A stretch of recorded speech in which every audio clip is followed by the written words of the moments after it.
지민 애미야, 내가 뭘 그렇게 잘못했다고. 나를 이렇게 창고에 가두는 거야? 어머니, 기억 안 나세요? 20년간 저를 무시하고 조롱하신 거 이제 다 갚아드릴게요. 여보, 당신 미쳤어? 어머니가 당신을 얼마나 위하셨는데? 엄마 지금껏 우리한테 희생해오신 할머니한테. 왜 그래? 나중에 엄마 늙으면 나도 똑같이 해도 돼요? 앞으로도 여러분의 소중한 이야기를 전하려 합니다. 댓글에 누구와 함께 사시는지, 어디에 사시는지 남겨주시면 서로 인사하기 좋을 것 같습니다. 구독, 좋아요, 알림 신청까지 부탁드립니다. 2025년 3월 서울 근교의 한적한 주택가에 봄이 찾아오고 있었다. 78세의 김영희는 거실 창가에 앉아 마당에 피어나는 개나리를 바라보며 미소를 지었다. 은퇴한 지 13년이 지났지만 여전히 아침마다 일어나는 첫 번째 일은 하루 계획을 세우는 것이었다. 할머니, 오늘도 일찍 일어나셨네요. 17세의 손녀 지민이 교복을 입고 내려오며 밝게 인사했다. 영희의 얼굴이 환해졌다. 우리 지민이가 제일 예뻐. 아침은 먹었니? 아직요. 엄마가 준비해주신 샌드위치 먹을게요. 지민은 할머니 옆에 앉아 머리를 기대었다. 영희는 손녀의 머리를 쓰다듬으며 마음이 따뜻해졌다. 40년간 아이들을 가르쳤던 교사였지만 손녀만큼 사랑스러운 아이는 없었다. 할머니, 어제 수학 시험 결과 나왔어요. 98점. 어머, 정말. 우리 지민이가 최고네. 영희는 진심으로 기뻐하며 손녀를 끌어안았다. 이런 순간들이 그녀의 하루를 빛나게 했다. 반면 부엌에서 설거지를 하던 며느리 서연의 표정은 차가웠다. 42세의 서연은 시어머니와 딸의 다정한 모습을 보며 입술을 꽉 다물었다. 할머니가 뭐 해준 게 있다고 저렇게 좋아하는 걸까? 진짜 꼴도 보기 싫어. 서연은 설거지통에 그릇을 거칠게 내려놓았다. 부엌에서 들려오는 거친 소리에 영희가 고개를 돌렸다. 서연아, 내가 도와줄까? 됐어요. 어머니는 그냥 쉬세요. 흘려듣기엔 다소 차가운 그녀의 태도를 영희는 느낄 수 있었다. 최근 며느리의 태도는 예전과 달랐다. 처음 이 집에 와서 살기 시작했을 무렵 아직도 서연의 첫 얼굴이 떠오른다. 어머님 식사는 하셨어요? 두부 같은 뽀얀 얼굴에 아담한 체구의 서연의 첫마디였다. 그가 웃을 때 생기는 반달눈을 난 참 좋아하곤 했었다. 그땐 그리 웃으며 대화를 나누곤 했는데 그때 나의 아들이자 서연의 남편인 민수가 2층에서 저벅저벅 내려왔다. 짙은 다크서클과 푸석한 입과 주름까지 45세 제법 창창한 나이임에도 제 나이로 보이지 않을 만큼 창백한 그 얼굴은 가장의 무게를 절실히 보여주는 듯했다. 아들아, 얼굴이 왜 이렇게 안 좋은 거냐? 밥은 먹고 다녀. 영희가 걱정스럽게 물었지만 민수는 힘없이 고개만 끄덕였다. 괜찮아요, 엄마. 회사에서 먹을게요. 서연이 남편에게 도시락을 건네며 말했다. 빨리 가요. 늦으면 또 스트레스 받잖아요. 응, 다녀올게. 민수는 고개를 숙인 채 집을 나섰다. 영희는 아들의 뒷모습을 보며 가슴이 아팠다. 언제부터인가 아들은 집에서도 편안해하지 못했다. 할머니, 엄마 학교 다녀오겠습니다. 뒤따라 지민도 학교로 나서자 집안에는 영희와 서연만 남았다. 영희는 설거지를 도우려 부엌으로 갔다. 서연아, 내가 닦을게. 안 된다고 했잖아요. 서연이 갑자기 목소리를 높였다. 영희는 놀란 마음에 급히 뒤로 물러났다. 미안하구나. 난 그냥 뭐라도 도울까 했다. 어머니가 도우면 더 복잡해져요. 그냥 거실에서 TV나 보세요. 서연의 말에는 날이 서 있었다. 영희는 우리의 사이가 무언가 잘못되었다는 것을 직감했지만 이것이 고부 갈등인지 원래도 조용하고 말수가 없는 서연인지라 무엇이 문제인지 더욱 알 수 없었다. 꼬르륵, 영희의 배에서 작은 소리가 났다. 시계는 어느새 1시를 가리키고 있었다. 그녀는 출출한 배를 달래려 부엌으로 향했다. 그러자 서연이 부엌 입구를 막아섰다. 어머니, 부엌에 들어오지 마세요. 라면 하나만 끓이려고 제가 해드릴게요. 어머니는 너무 서툴러서 가스레인지 위험해요. 서연은 영희를 거실로 밀어내며 문을 닫았다. 그녀의 손짓에 영희는 당혹스러움을 숨기지 못했다. 70년 넘게 요리를 해온 자신을 서툴다고 하다니. 30분 후 서연이 찬 라면 한 그릇을 내놓았다. 드세요. 어찌 된 건지 이미 불어버린 라면을 영희는 아무 말 않고 먹었고 서연은 그런 시어머니의 앞에 앉아 무표정하게 바라보고 있었다. 오후가 되어 영희가 마당에 빨래를 널려 하자 서연이 또 막아섰다. 어머니, 빨래는 제가 할게요. 요즘 미세먼지도 많고. 그럼 나는 뭘 하지? 그냥 쉬세요. 서연의 눈빛이 차가웠다. 영희는 점점 이 집에서 자신의 자리가 없어지는 것 같은 기분이 들었다. 마치 투명인간이 된 듯한 내가 여기 없는 걸 원하는 것 같다는 생각이 강하게 뇌리를 스쳐 마음이 상당히 복잡스러웠다. 시어머니가 관여하는 것이 싫은 것은 어찌 보면 당연하겠지만 이렇게 나의 모든 행동을 통제하는 서연을 납득하지 못했다. 하지만 저녁 가족이 모두 모인 식탁에서 서연은 다른 사람이 되었다. 마치 내가 좋아하던 그때의 며느라이로 돌아온 듯했다. 어머니, 오늘 하루 어떻게 보내셨어요? 편히 쉬셨나요? 응, 그렇구나. 영희는 낮에 있었던 일들이 목구멍까지 차올랐지만 민수의 지친 모습과 지민의 밝은 얼굴을 보니 입이 떨어지지 않았다. 민수는 최근 업무 스트레스 때문인지 공황장애로 약을 먹고 있다. 잠도 잘 들지 못하여 캐모마일 차를 마시기 일쑤였다. 할머니, 내일 수학 경시대회 예선이에요. 응원해주세요. 그럼 할머니가 제일 큰 목소리로 응원할게. 영희는 억지로 웃으며 대답했다. 하지만 그녀의 마음 깊숙한 곳에서는 불안이 자라나고 있었다. 밤이 되어 모두가 잠든 후 화장실으로 나선 영희의 눈앞에 서연이 있었다. 어머니, 왜 안 주무세요? 화장실에. 잠깐만. 서연이 영희의 앞을 막으며 말했다. 어머니, 앞으로 밤에 돌아다니지 마세요.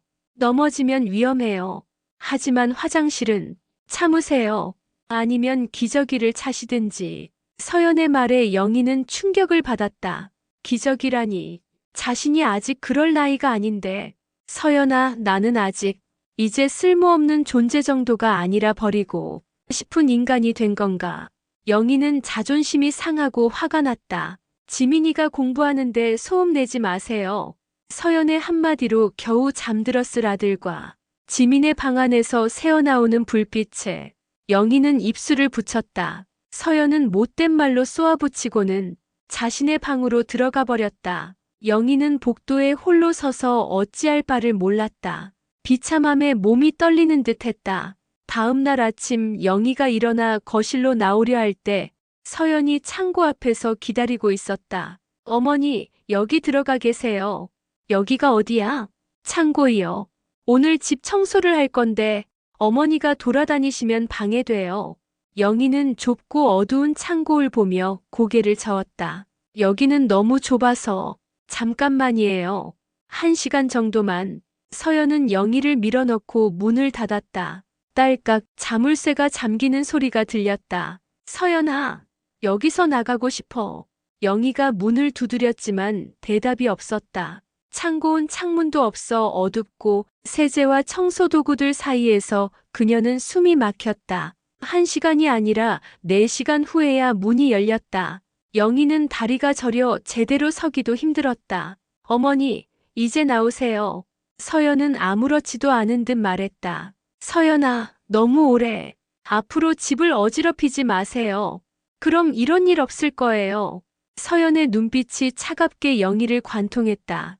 영희는 그 순간 무언가 크게 잘못되었다는 것을 깨달았다. 하지만 어떻게 해야 할지, 누구에게 말해야 할지 알 수 없었다. 하나뿐인 아들이 있었지만 업무 스트레스로 공황장애를 앓고 있는 아들은 최근에 응급실에 실려간 적이 있었다.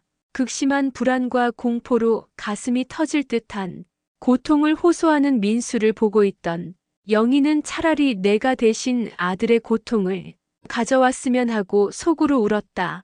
그런 아들 민수에게 차마 또 하나의 스트레스를 줄 순 없었다. 영희는 나만 혼자 참으면 돼. 곧 좋아질 거야 하고 자위하고 있었다. 그날 밤 영희는 침대에 누워 천장을 바라보며 생각했다. 40년간 수많은 아이들을 가르치며 그들의 어려움을 해결해 주던 자신이 이제는 도움을 줄 곳은 고사하고 청할 곳도 없는 무력한 노인이 되어버린 것일까? 창밖으로 보이는 달빛이 유독 차갑게 느껴졌다. 일주일이 흘렀다. 그런데 서연의 행동은 점점 더 대담해졌다. 매일 아침 7시 30분 민수와 지민이 집을 나서고 나면 서연의 진짜 얼굴이 드러났다. 어머니, 오늘도 창고에서 쉬세요. 서연아, 나는 거실에서. 싫어요. 어제 어머니 때문에 집이 더러워졌잖아요. 영희는 아무것도 어지럽히지 않았다. 단지 물 한 잔을 마시고 컵을 싱크대에 놓았을 뿐이었다. 하지만 서연에게는 그것조차 용납되지 않았다. 들어가세요. 서연이 영희의 팔을 잡고 창고로 밀쳐 넣었다. 영희는 비틀거리며 벽에 부딪혔다. 다리에 힘이 없었다. 아파. 서연은 다가와 귓가에 속삭인다. 다치기 싫으면 조용히 있어요. 서연은 문을 닫고 자물쇠를 잠갔다. 영희는 어둠 속에서 무릎을 끌어안고 앉았다. 창고는 2평도 채 되지 않는 좁은 공간이었다. 세탁기와 건조기, 청소도구들로 가득 차 있어서 제대로 눕기도 힘들었다. 환기도 잘 되지 않아 답답하고 습했다. 점심시간이 되어서야 서연이 문을 열었다. 점심이요. 플라스틱 접시에 편의점 김밥 한 줄과 물 한 컵이 전부였다.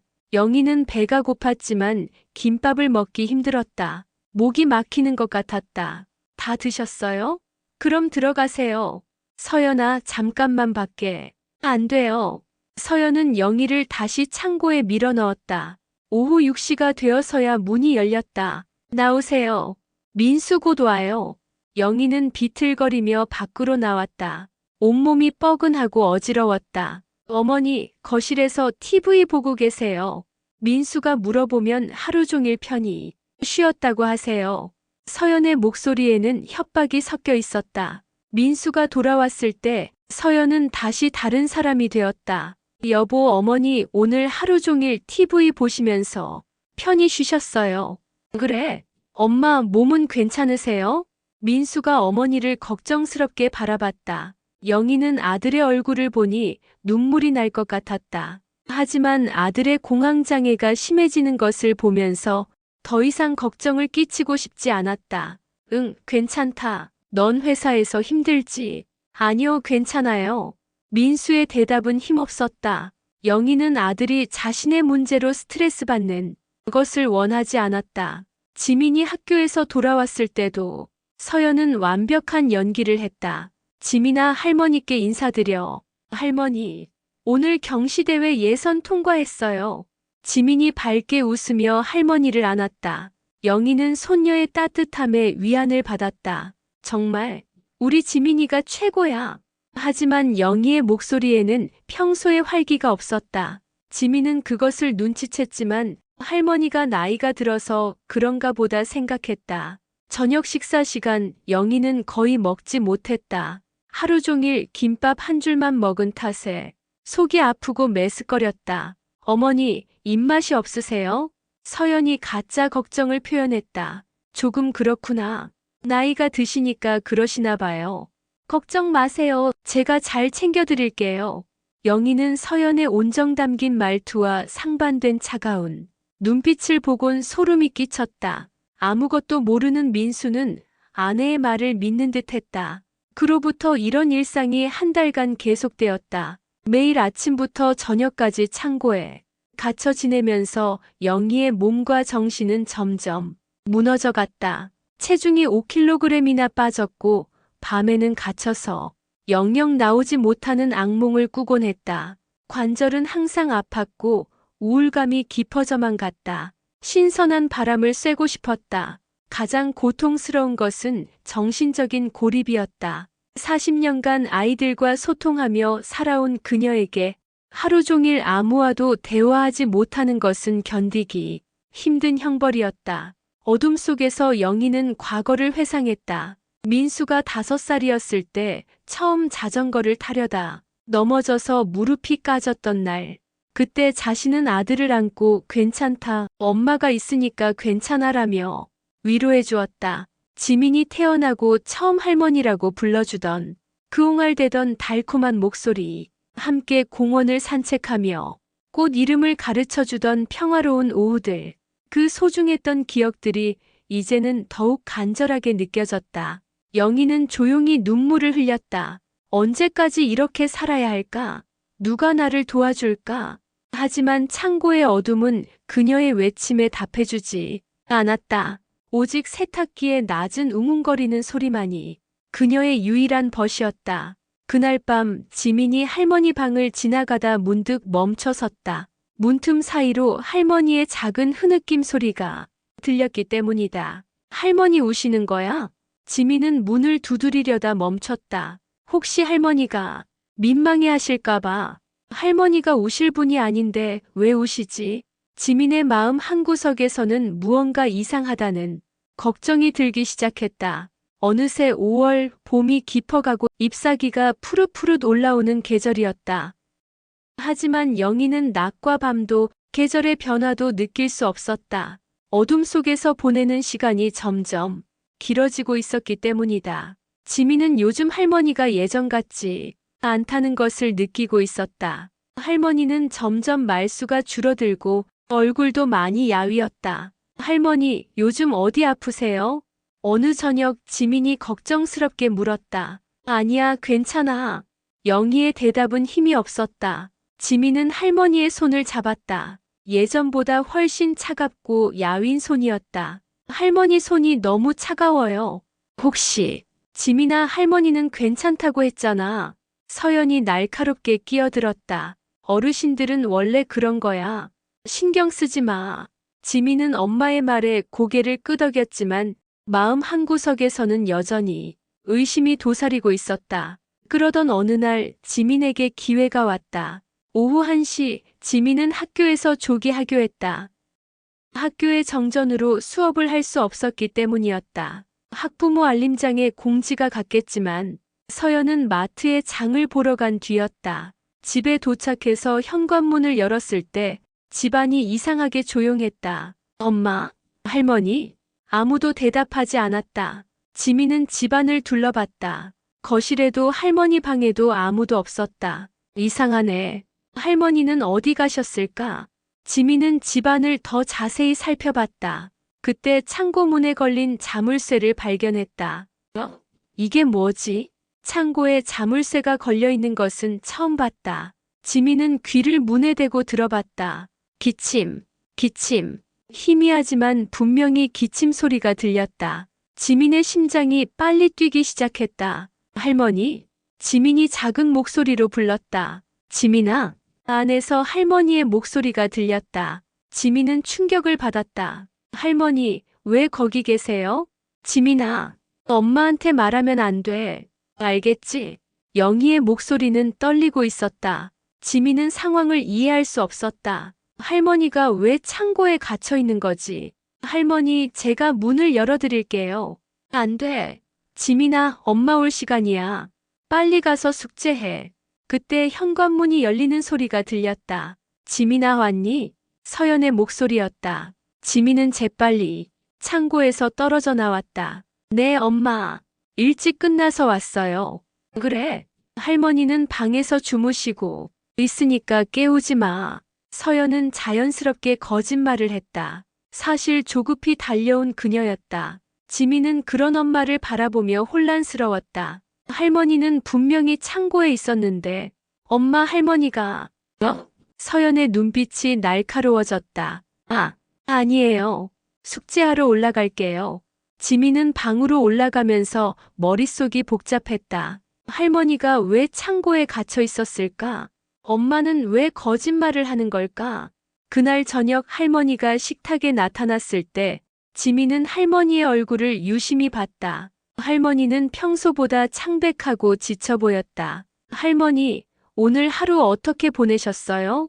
지민이 조심스럽게 물었다. 응, 그냥 방에서 쉬었단다. 영희는 지민의 눈을 제대로 바라보지 못했다. 지민은 할머니가 거짓말을 하고 있다는 것을 알 수 있었다.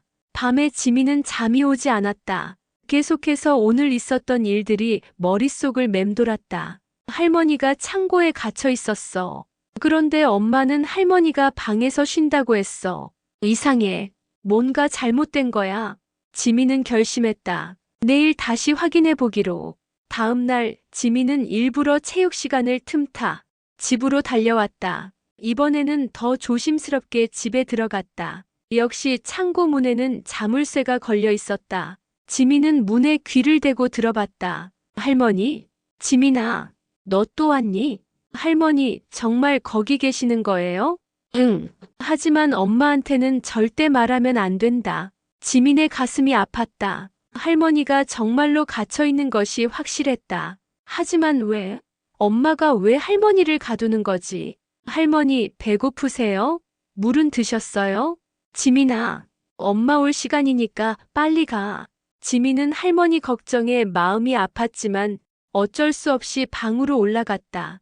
그날부터 지민은 할머니를 더 자세히 관찰했다. 할머니는 점점 말수가 줄어들고 밥도 거의 드시지 않으셨다. 그리고 가끔 멍하니 창밖을 바라보시는 모습이 너무 슬퍼 보였다. 뭔가 잘못됐어.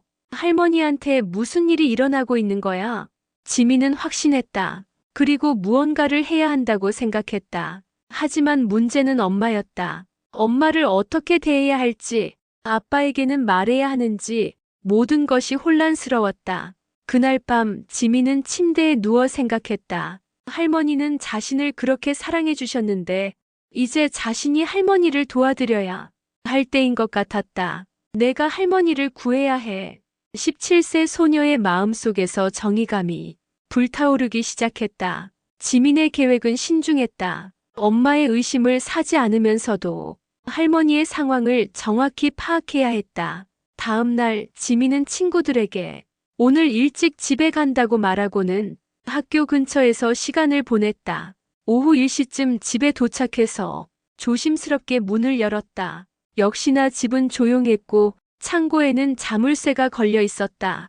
지민은 공구함에서 볼트 커터를 찾았다. 아빠가 예전에 사둔 것이었다. 손이 떨렸지만 할머니를 위해서라면 해야 했다.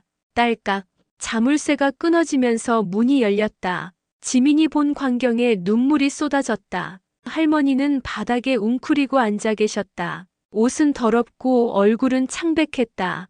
옆에는 먹다 만 김밥과 플라스틱 물컵이 있었다. 할머니. 지민이 달려가서 할머니를 안았다. 영희는 손녀를 보고 눈물을 흘렸다. 지민아, 어떡해. 할머니, 왜 이렇게 계세요? 엄마가 할머니를 여기 가둔 거예요? 영희는 고개를 끄덕였다. 더 이상 숨길 수 없었다. 지민아, 하지만 아빠한테는 말하면 안 돼. 아빠가 지금 너무 힘들어 하잖니. 하지만 할머니, 이건 잘못된 거예요. 지민은 휴대폰을 꺼내서 창고의 모습을 촬영했다. 좁고 더러운 공간, 할머니의 초췌한 모습, 먹다 만 김밥까지. 바퀴벌레가 살짝 나왔다가 후다닥 사라지는 모습을 보고 지민은 경악했다. 그래도 혹시 엄마가 들을까 해서 입을 막고 숨을 들여 마셨다. 지민아, 뭘 하는 거야? 증거예요, 할머니. 이런 일이 있었다는 걸 보여줘야 해요. 지민은 부엌에서 따뜻한 우유와 빵을 가져왔다. 할머니, 이거 드세요. 영희는 손녀의 따뜻함에 울먹였다. 한 달 만에 제대로 된 음식이었다. 고마워, 지민아. 정말 고마워. 할머니, 엄마가 언제부터 이렇게 하신 거예요? 한 달 넘었단다. 처음에는 1시간씩이었는데 이제는 하루 종일. 지민은 분노가 치밀어 올랐다. 어떻게 엄마가 할머니에게 이럴 수 있을까? 할머니, 왜 아빠에게 말씀 안 드리세요? 아빠가 요즘 얼마나 힘들어하는지 아니? 회사에서도 힘들고 마음도 아픈데 내가 또 걱정을 끼쳐서야 되겠니? 영희의 모성애는 고통 속에서도 변하지 않았다. 지민은 할머니의 마음을 이해하면서도 답답했다. 하지만 할머니, 이건 아니에요. 지민아, 엄마가 올 시간이야. 빨리 가. 지민은 어쩔 수 없이 할머니를 다시 창고에 두고 새 자물쇠로 문을 잠갔다. 하지만 이번에는 자물쇠를 살짝만 잠가서 나중에 쉽게 열 수 있도록 했다. 이후 며칠 동안 지민은 비밀 작전을 수행했다. 학교에 간다고 하고 집 근처에서 숨어 기다렸다가 엄마가 외출하면 할머니를 도와드렸다. 따뜻한 죽과일, 물을 가져다 드리고 할머니가 화장실에 갈 수 있도록 도왔다. 그리고 휴대폰으로 모든 것을 기록했다. 지민아, 이러다 너까지 위험해질까봐 걱정이야. 괜찮아요, 할머니. 제가 조심할게요.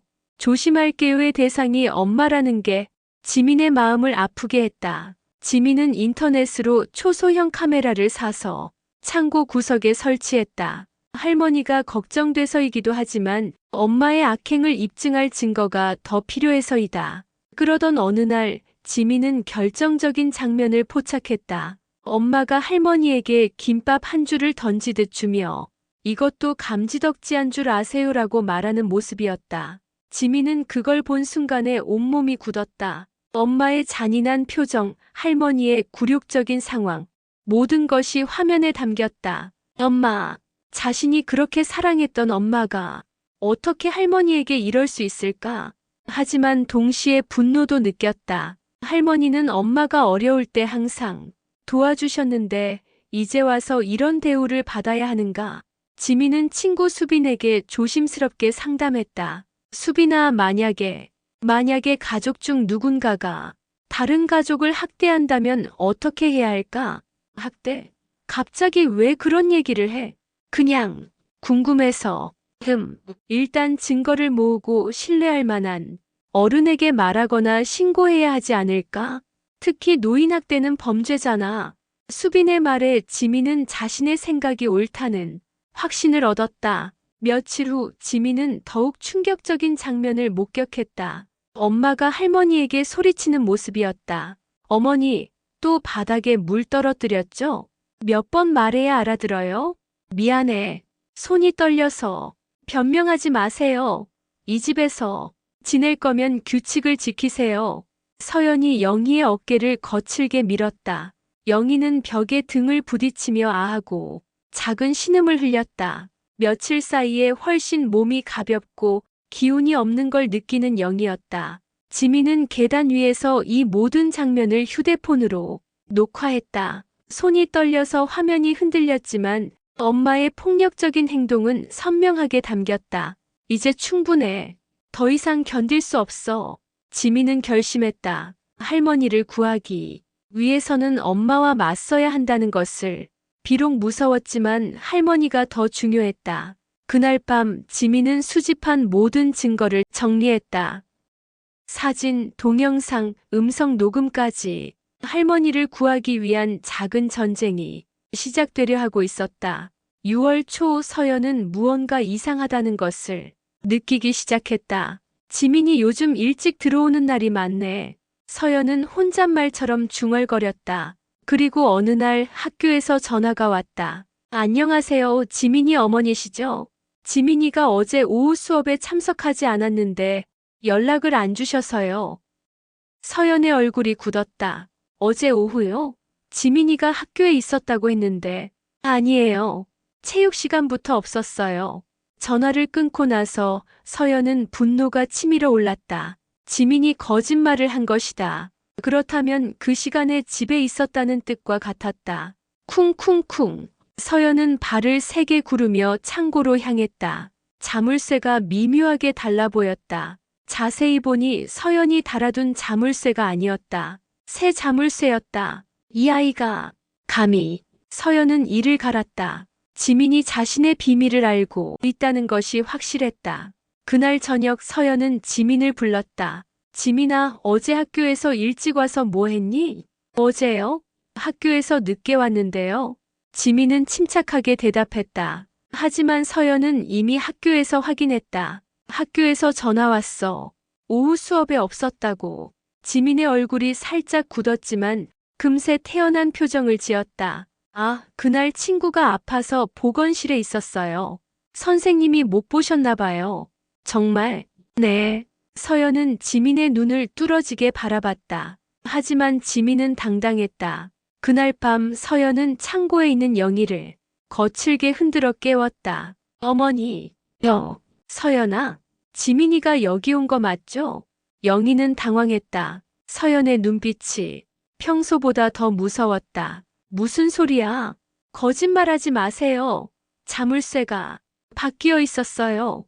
서연이 영희의 어깨를 잡고 흔들었다. 영희는 아파서 신음했다. 서연아, 아파. 지민이가 온 거 맞죠?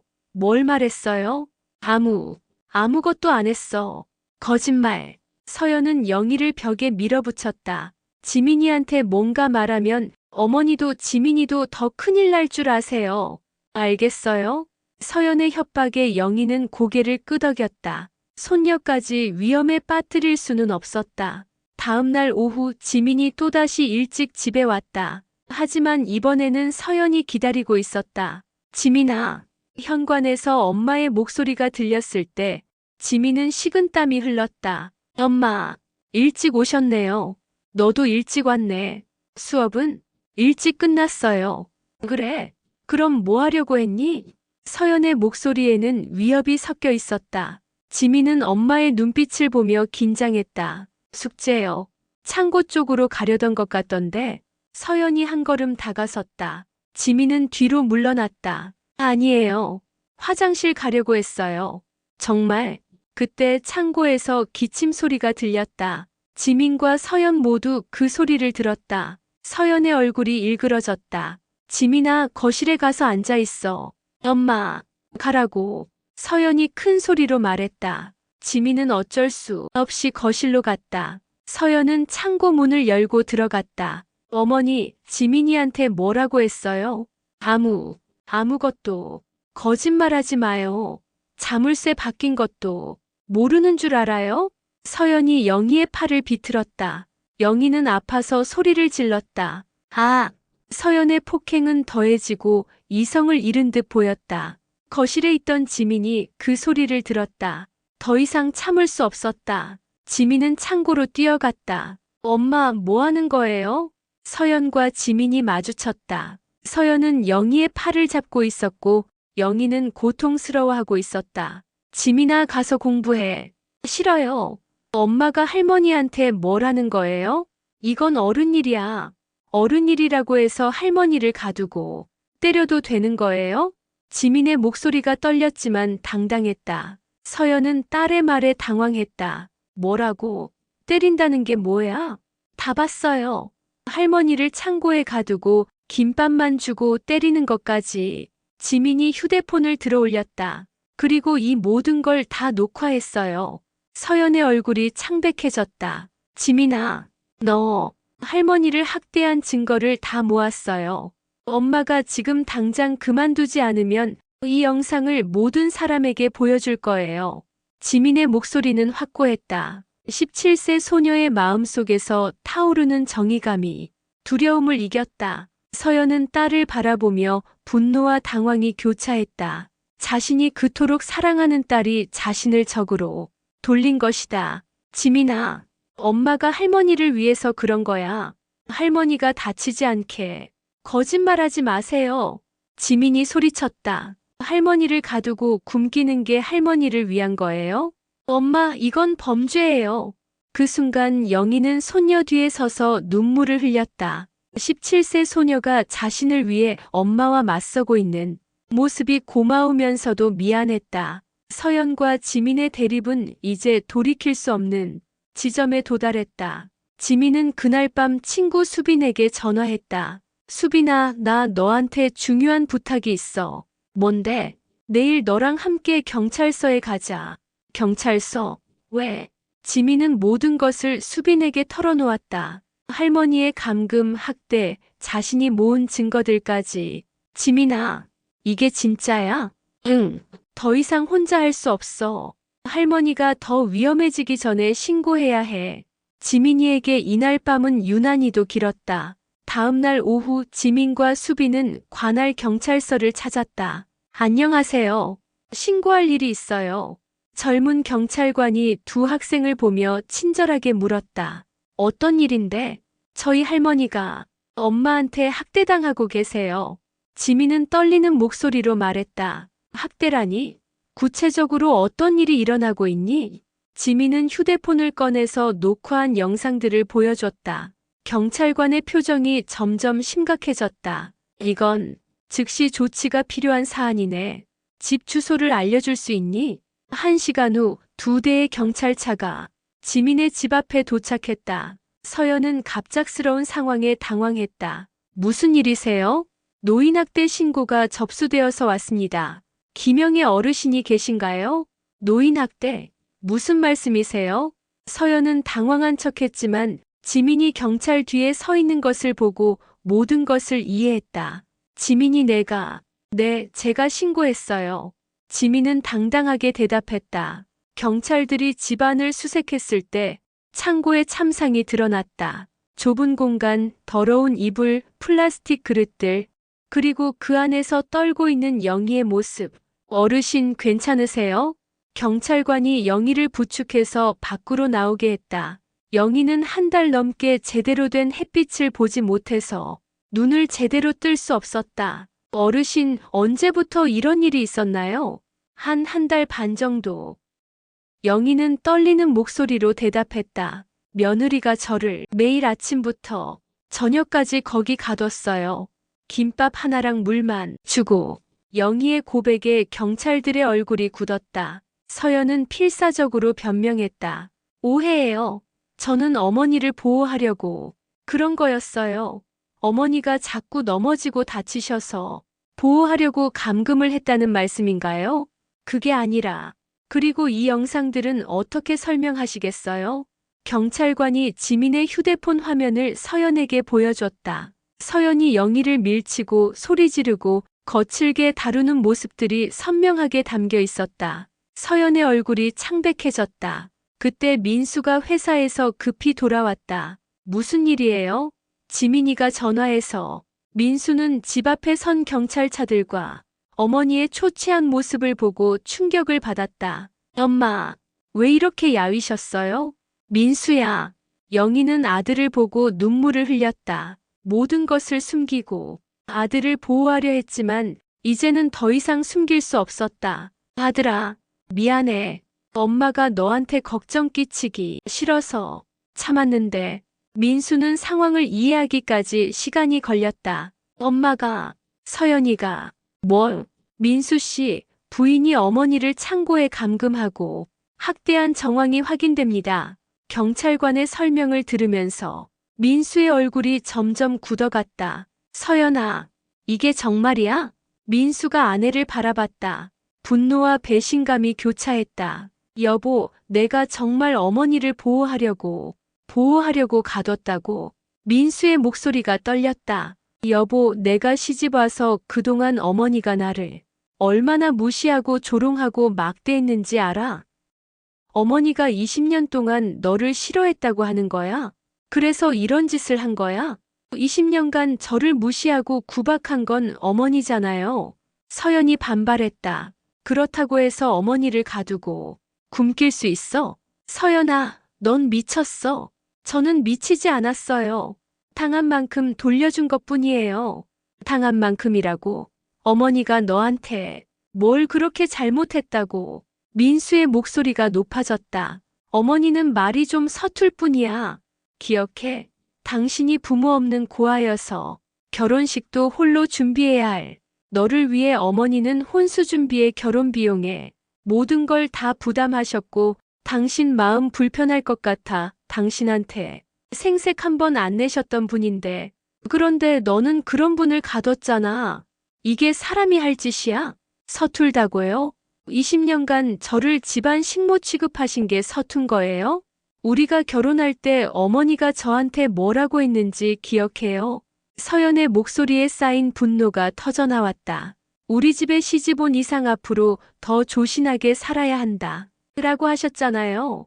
그리고 지민이 태어났을 때도 다음에는 아들 낳자 하셨고 20년 동안 저를 어떻게 대했는지 다 기억해요.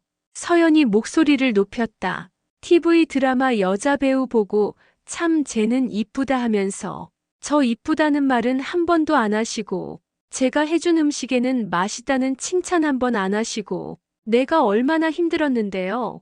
영희는 서연의 말에 허공을 보며 기억을 더듬어 본다. 정말로 그런 말들을 했었나?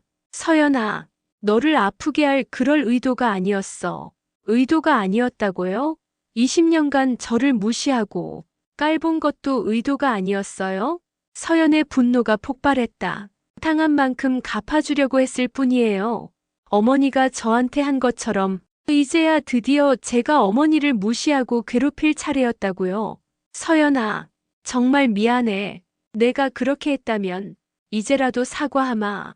이제 와서 미안하다고요? 늦었어요.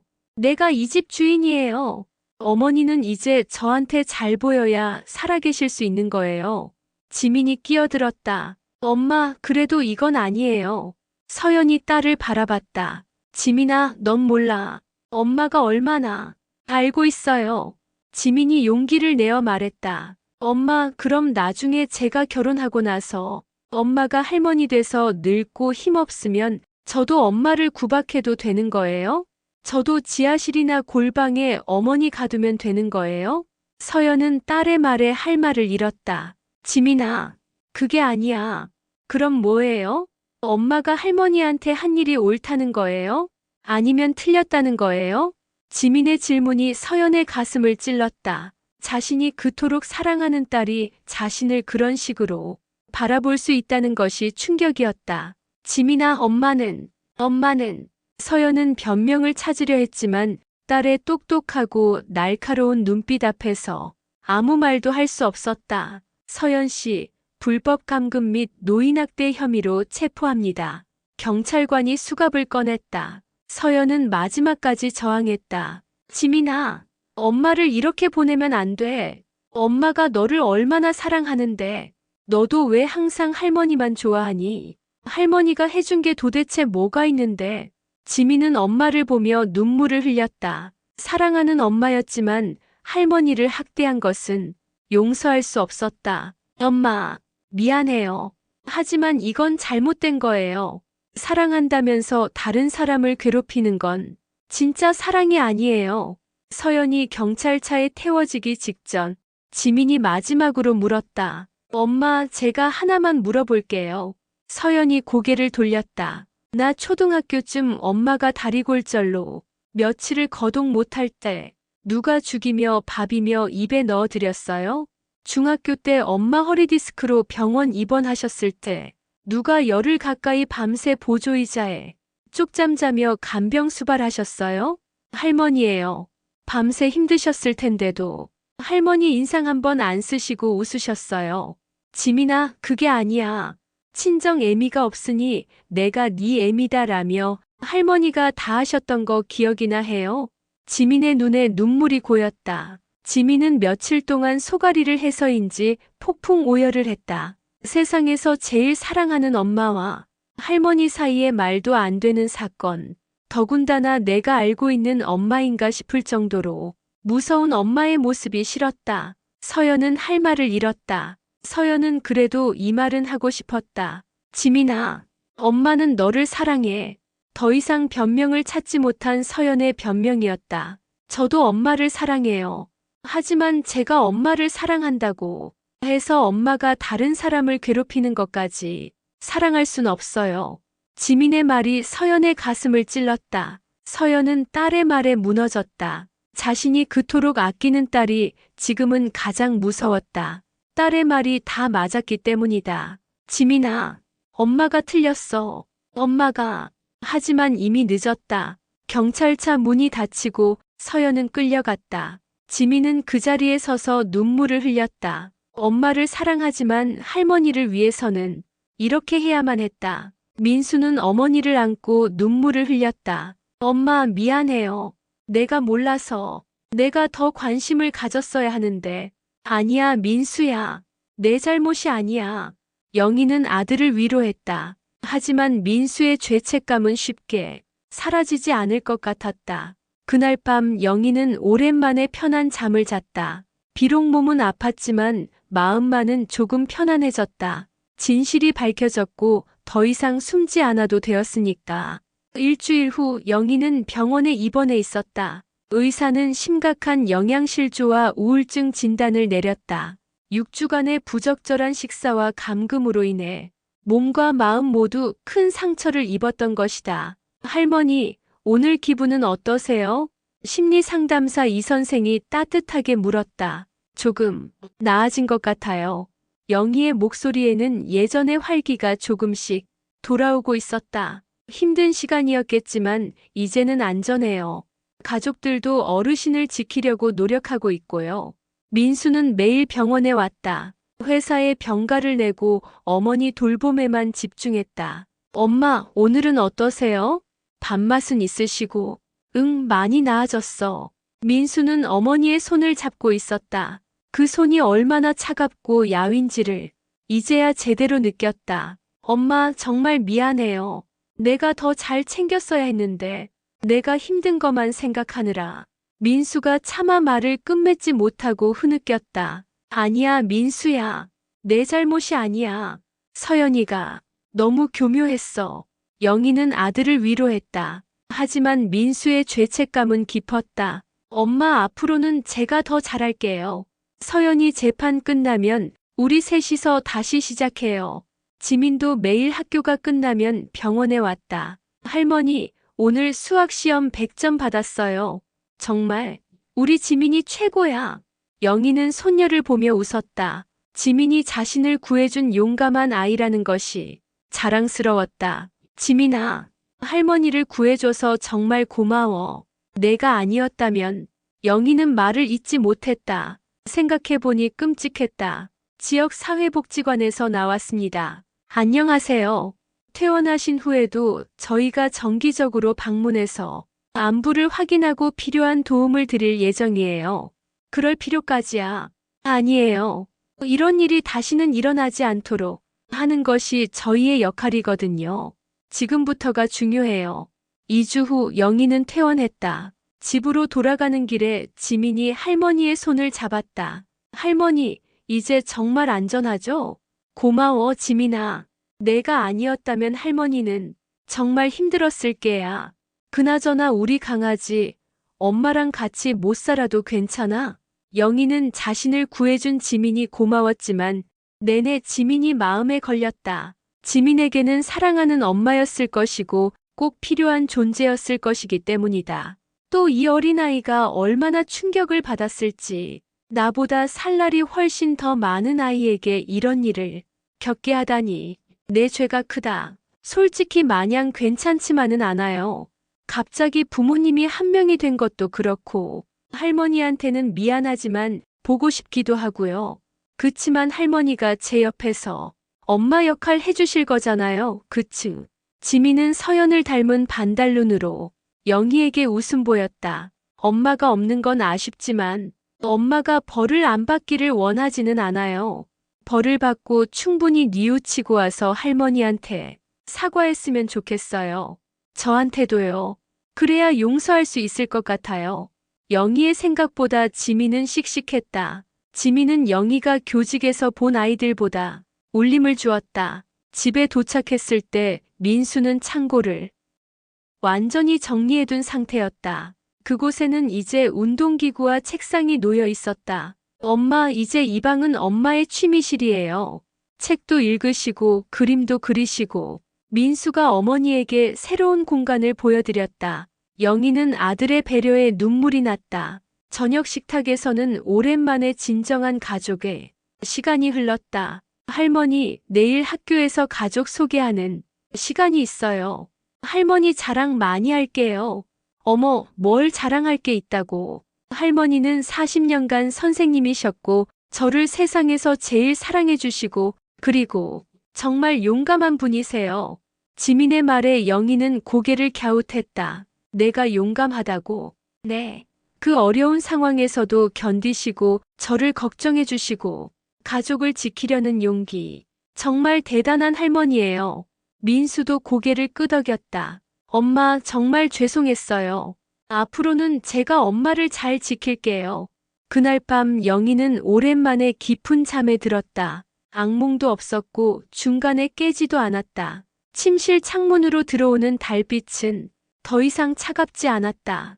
따뜻하고 평화로웠다. 3개월 후 서연의 재판이 열렸다. 법정에는 영희, 민수, 지민이 나란히 앉아 재판에 임했다. 지민이 제공한 영상 증거와 의료진의 진단서, 사회복지사의 증언이 모두 법정에 제출되었다. 피고인 박서연에게 불법 감금 및 노인학대 혐의로 징역 7년을 선고합니다.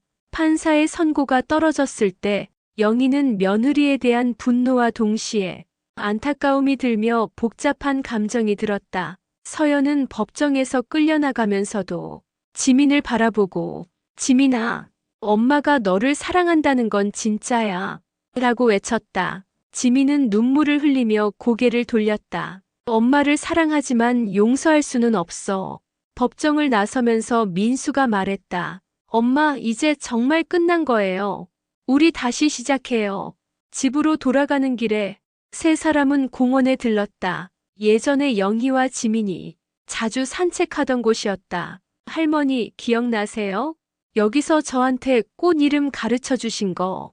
그럼 물론이지. 저기 있는 게 장미고 저건 나팔꽃이고.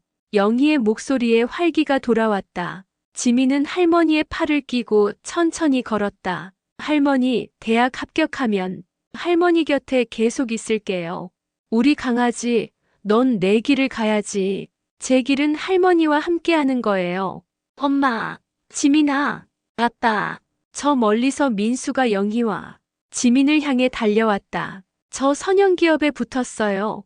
연봉도 전 회사보다 더 낮고 복지도 좋아요. 야근은 거의 안 한대요. 진짜? 아빠, 그럼 우리 이제 주말에 놀러도 갈 수 있는 거야? 그럼 기분이다. 아이스크림 먹으러 가자. 너무 좋아.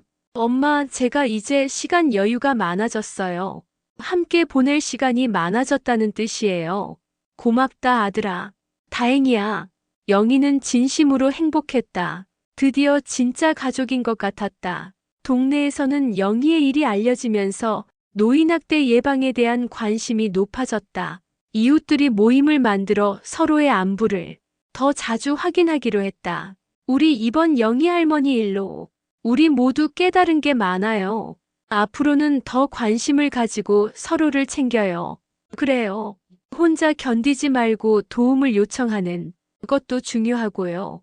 이웃들의 말에 영희는 고개를 끄덕였다. 몇 달 후 영희는 복지관에서 아이들에게 한글을 가르치는 봉사활동을 시작했고 지민과 함께 요리도 배우기 시작했다. 할머니, 이 김치찌개 정말 맛있어요.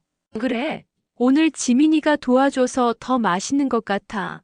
할머니와 손녀가 함께 웃는 모습을 보며 민수도 마음이 따뜻해졌다. 저녁 세 사람은 거실에 모여 앉아 TV를 보고 있었다. 뉴스에서는 노인학대 예방을 위한 새로운 정책에 대해 보도하고 있었다. 요즘 이런 일들이 많이 알려지고 있네요. 민수가 말했다. 우리 일도 조금이나마 도움이 됐으면 좋겠어요. 지민이 말했다. 그럼 좋겠구나. 다른 할머니들도 도움을 받을 수 있다면 영희는 자신의 경험이 다른 피해자들에게 도움이 될 수 있기를 바랐다. 그날 밤 영희는 오랜만에 낡은 공책을 꺼내 일기를 써내려갔다. 오늘도 감사한 하루였다. 지민이가 수학에서 1등을 했고 민수는 새 직장에서 인정받고 있다. 나는 다시 살아있다는 것을 느낀다. 어둠 속에서 보낸 그 시간들이 나를 더 강하게 만들어준 것 같다. 그리고 무엇보다 진정한 가족의 사랑이 무엇인지 알게 되었다. 창밖으로 보이는 달은 따뜻하고 밝았다. 영희는 미소를 지으며 잠자리에 들었다. 이제 모든 밤이 평화로울 것이라는 확신과 함께 1년 후 지민은 서울대학교에 합격했다. 하지만 약속대로 할머니 곁에 머물기 위해 통학을 선택했다. 민수는 새로운 직장에서 안정을 찾았고 영희는 복지관에서 아이들을 가르치며 보람을 느꼈다. 서연은 감옥에서 상담 치료를 받으며 자신의 잘못을 반성하고 있다는 소식이 전해졌으나 가족들은 이미 그녀가 없는 삶에 적응했다. 그이들의 이야기는 한 사람의 용기가 어떻게 가족 전체를 구할 수 있는지를 보여주었다. 그리고 진정한 사랑이란 때로는 힘든 결정을 내리는 것이라는 교훈을 남겼다. 영희는 생각했다. 다른 가족들도 모두 행복하기를, 그리고 서로를 진심으로 아끼고 보호하기를 바란다고. 이웃의 관심과 사랑이 또 다른 영희를 만들어내지 않기를 바라면서. 이 이야기가 좋으셨다면 구독, 좋아요, 알림 설정까지 부탁드립니다.